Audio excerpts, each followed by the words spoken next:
الرحیم بہت رحم کرنے والا جو ہر سونے کا معمول بنائے اسے اللہ تعالیٰ کی رحمت ہوتی ہے اور لوگوں کی اس کی نرم ہو جاتے ہیں جو اس کا کثرت سے کرتا ہے وہ مستجاب بن جاتا ہے اور زمانے کی مسائل سے محفوظ رہتا ہے جو کسی جبران جاتے اور پڑھتا جائے اللہ تعالیٰ اس جاہل سے بچا لیتا ہے اور اس کی خیر عطا فرماتا ہے کوئی ہر 500 بڑھے گا اور اللہ کی اس پر مہربان ہوگی اور شفیع جو اسے صبح کی نماز کے بعد 55 رہے وہ ہر عجب سے غنی رہے جو یا دنیا و رحیم 48 روز تک پڑھے اس کی حاجت ہو جائے جو شخص 100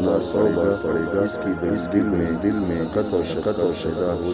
جائے جس کسی کو دوار کا اندیشہ ہو وہ الرحمن الرحیم کیا کرے انشاءاللہ محفوظ رہے اگر اسے پانی سے دو درخت ڈالا جائے تو پل میں برکت ہو جاتی ہے